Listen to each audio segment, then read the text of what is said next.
Tonight, outrage in Minneapolis after a woman is shot and killed by an ICE agent.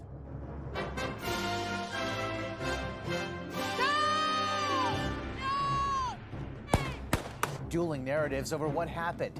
The mayor's message. To ICE, get the out of Minneapolis.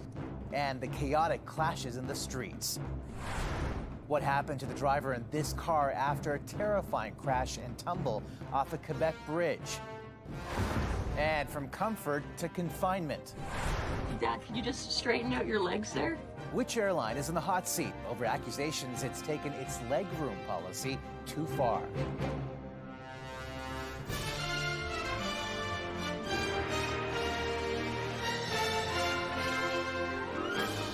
CTV National News with Omar Sachedina. Good evening. Chaotic clashes between police and protesters in Minneapolis today, a city that remains on edge tonight after an immigration and customs enforcement officer killed a U.S. citizen during the largest ICE operation yet. And before we show you what happened, a warning that some of the content could be upsetting to some viewers. No!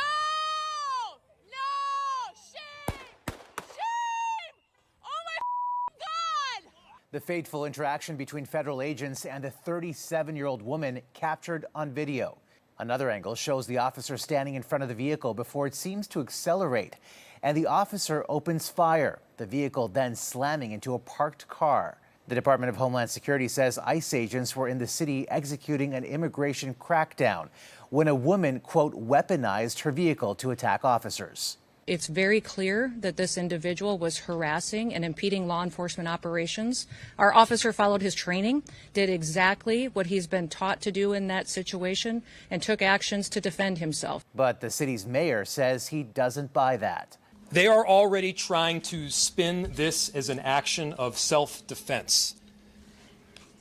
Having seen the video of myself, I want to tell everybody directly, that is Protests now taking over the streets of Minneapolis, crowds at one point pelting ICE vehicles with snowballs. Adding to the tension in the city, the fact that the shooting happened just blocks from where George Floyd was killed by police in 2020. Minnesota's governor urging caution tonight. The desire to get out and protest and to speak up to this administration of how wrong this is, that is a patriotic duty at this point in time, but it needs to be done safely. The mayor's message more blunt. To ICE, get the out of Minneapolis. And the FBI has taken over the investigation while the officer involved has now been released from hospital. In other news, the U.S. seized 2 oil tankers linked to Venezuela just days after seizing its president. One was a Russian-flagged vessel that could further inflame tensions with Moscow. Here's CTV's Washington Bureau Chief Joy Malbin.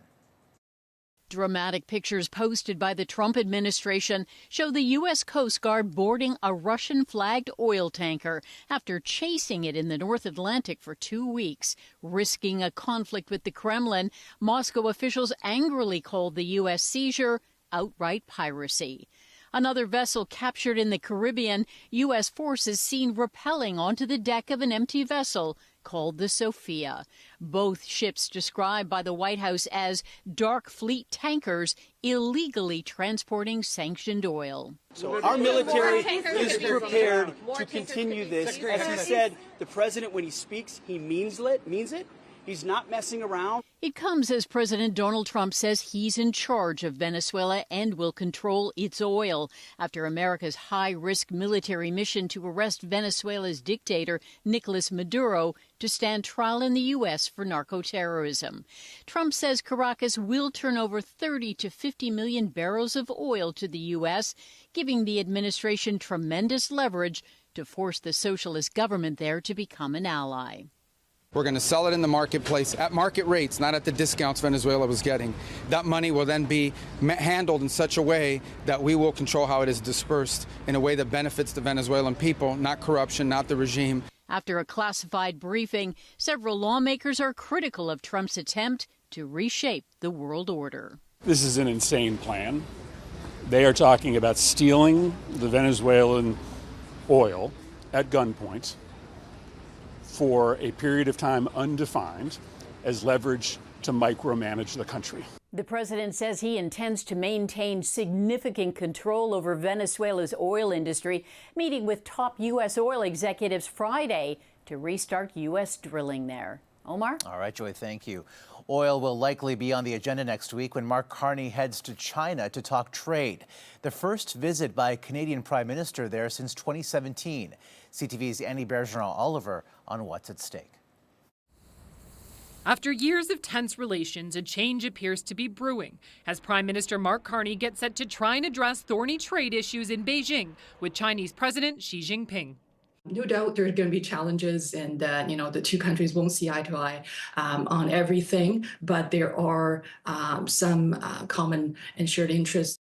Next week's visit will be the first by a Canadian Prime Minister in nearly a decade, and the first since China arrested and eventually released Canadians Michael Kovrig and Michael Spavor in retaliation for Canada's detention of Huawei's Meng Wanzhou. I really wonder if we'll get anything more than promises out of the People's Republic of China.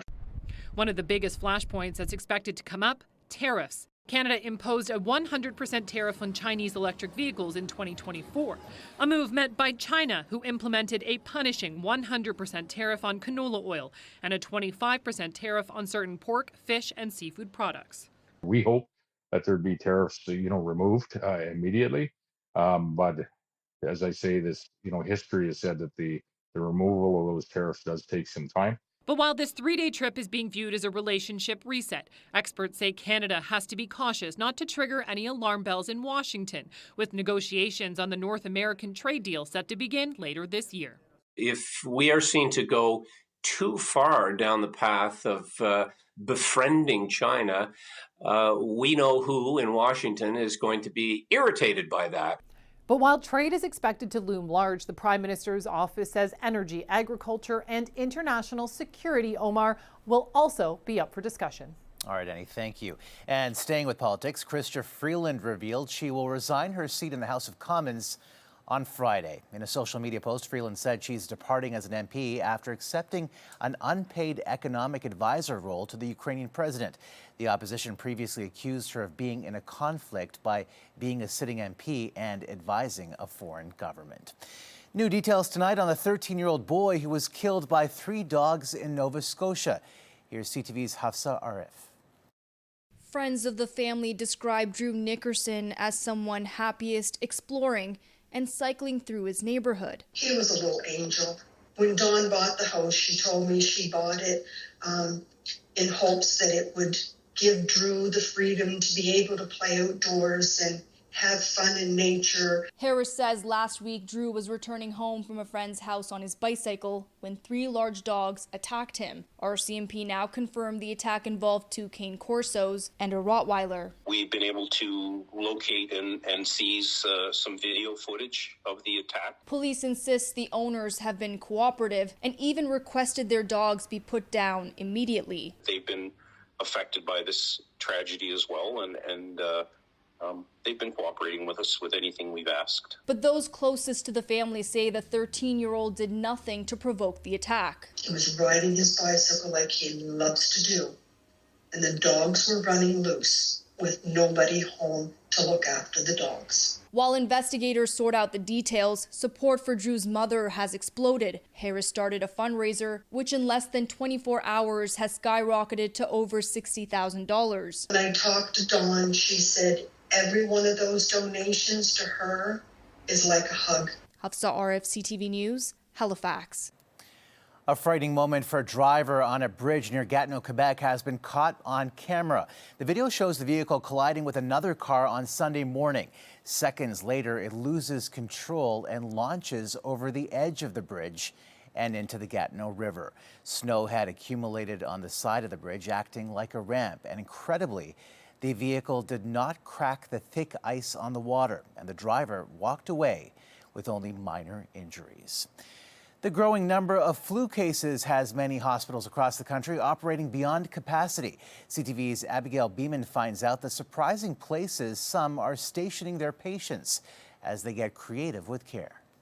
Hospitals are calling it care in unconventional spaces. In Sault Ste. Marie, at 119% capacity, you'll find patients in alcoves, hallways, and dining rooms. In Ottawa, an old ambulance bay houses up to 20 patients. The hospital tells CTV News those people get the, quote, same high-quality care as in any other part of the building.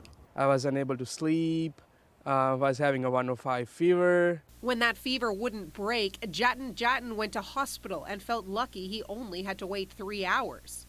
My older holidays, I was like so sick. We've had over 400 cases of influenza A in just my area, and that's more than double, if not twice, 2 times and a half what we usually get. But it seems to have stabilized a bit. We don't have a detailed picture nationally due to a holiday break. The Public Health Agency of Canada, though, says as of December 20th, the percentage of positive tests jumped to 32.4%, up from 28%. But that weekly jump shrunk from previous weeks, and the peak may be behind us. We should be expecting a decrease in cases, and that would likely result in a decrease in hospital admissions, a decrease in ICU cases. For now, numbers are still high, like in the London, Ontario area, where 15 people died from the flu in the last 4 months, compared to 0 in the same period last year.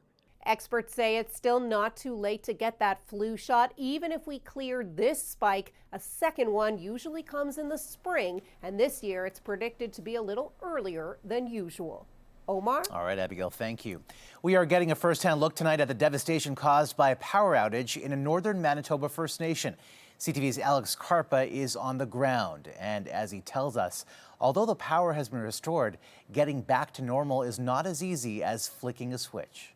I got mold already. This is now what Sonia Ross is living with. Just cracked. The sewer in her home backed up during a power outage, causing her place to smell. She also has water damage throughout the home. A lot of money. All of this caused after a power line went down in late December, leading to a 4-day outage that is still plaguing her community of Pimicikamak Cree Nation in northern Manitoba, more than 500 kilometers from Winnipeg. I had weeping walls, right? And most of my beds are against the wall, so I have to see if there's going to be mold damage on these beds too. Down the road from Ross, Murphy Trout is dealing with major flooding in his crawl space, but even with the damages, he has no choice but to stay put. There's nowhere else to stay. I have to stay as long as there's a roof. Many homes like the one behind me are being assessed for damage at this time, but leadership says it's unclear as to how many homes will need repairs due to the lack of resources in the community. So far, 35 homes have been deemed uninhabitable, and a few homes burned from electrical fires after the power was restored. Local plumber Randy Spence said the priority is to fix the plumbing for homes with seniors and children, but repairs could take months. I just want to help them live it, but it's impossible to do everything just like that, eh? Chief David Monia says the community is still in need of plumbers and electricians and continues to call for the Canadian Armed Forces to provide logistical support. We are going to fight for our people. We're going to fight for our infrastructure. This is our home. This is our land. Water and food is now being flown into the community, and today a delegation of government officials and First Nations leaders arrived to assess the damage. Monia says they received a commitment for federal funding, but nothing provincially. The Premier says he agrees with calls to bring in the military. I'm here to make the news around the CAF request, not a funding request. As for Ross, she is making a simple plea. We need more help. Alex Carpa, CTV News, Pimicikamak Cree Nation in northern Manitoba. Home sellers in some of Canada's biggest markets are facing a big challenge, a lack of people looking to buy.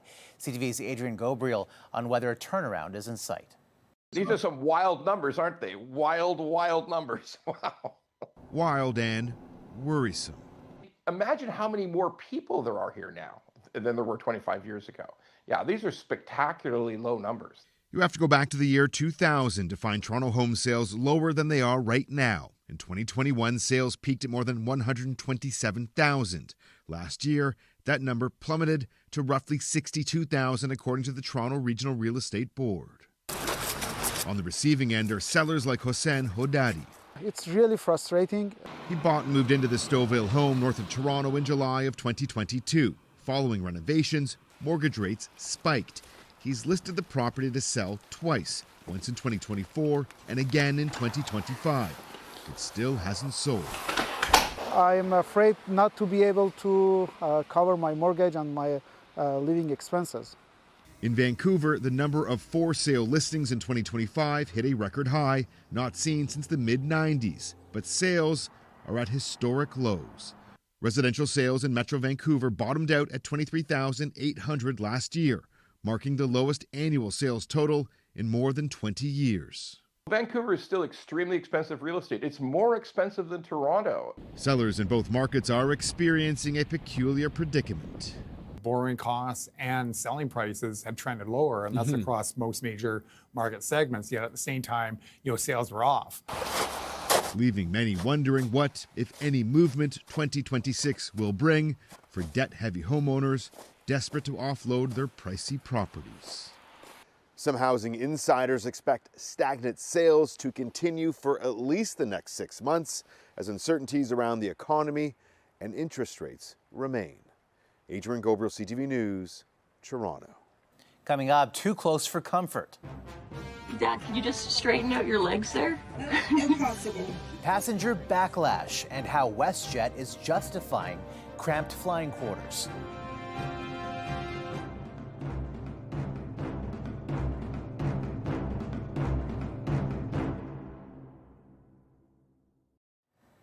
Airlines are often criticized for being too restrictive and cramped. Now, travelers on some WestJet flights are finding that problem is being taken to a whole new level.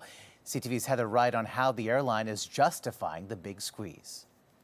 Dad, can you just straighten out your legs there?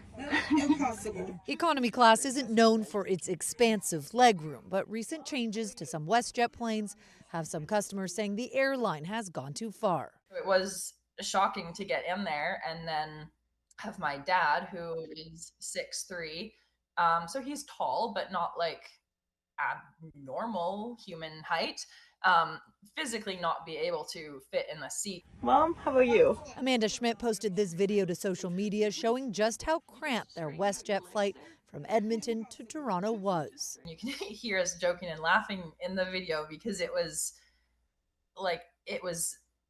felt like a joke. But the Schmidt family says not only were they uncomfortable, they also felt unsafe. In the fall, WestJet announced a new cabin configuration to offer different prices for seat selection and says the changes were rigorously tested and comply with all safety standards.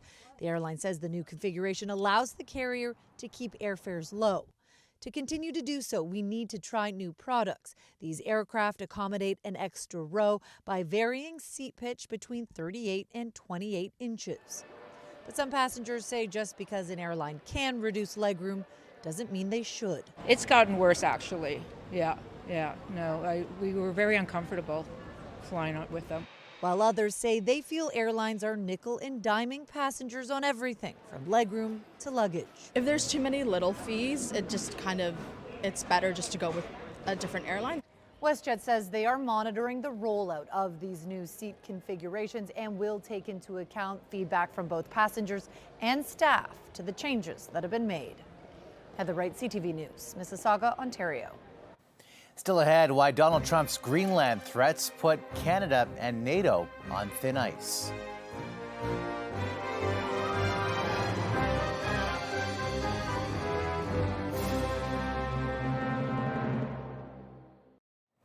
Growing concern in Greenland tonight over American threats of a takeover.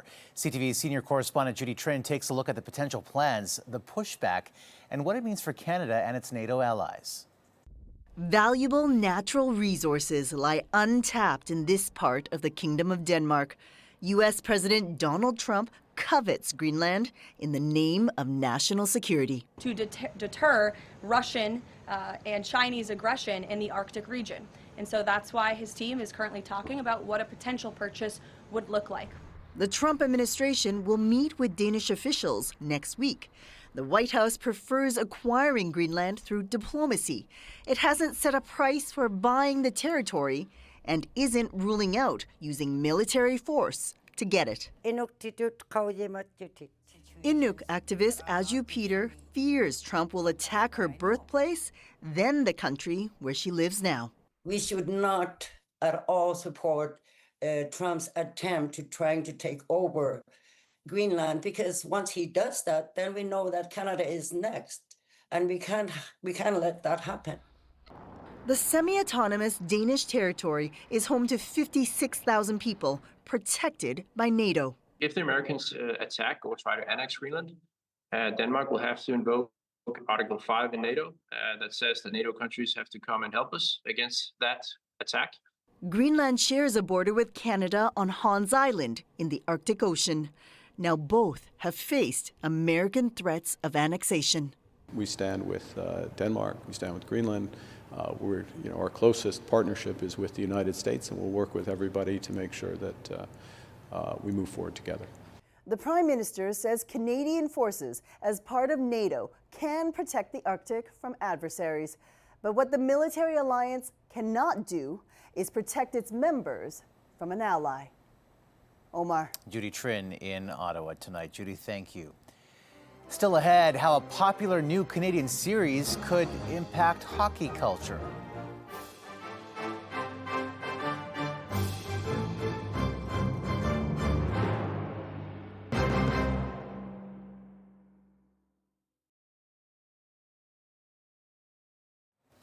A hit new Canadian hockey drama is turning heads on and off the ice.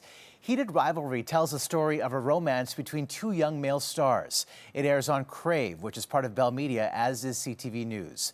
As CTV's Alexandra Hollick reports, the show could impact hockey culture. Is everything you dreamed of? Almost. The fictional love story of two professional hockey players is making a real-life impact. Come here. No, you come here. No, you come here. No, you come here. Heated Rivalry is a Canadian TV series that explores the ins and outs of a queer relationship in the shadows of a hyper-masculine sport. Hockey has been probably the most masculine portrayed sport in Canadian society for a really long time. And to have this kind of a romance story portrayed inside the context of men's professional hockey at the highest level, I think will have an impact.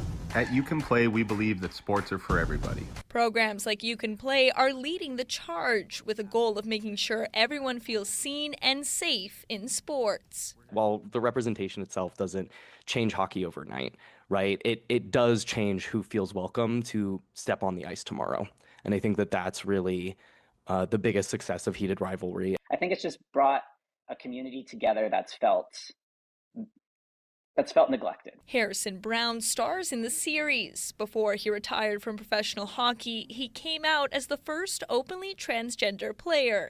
It was just a really validating process to be able to take place as just a man in society post my hockey career. But I think it really means a lot to LGBTQ+ fans who haven't always felt welcome by the NHL. Crave has greenlit the show for a second season, but a release date has yet to be announced.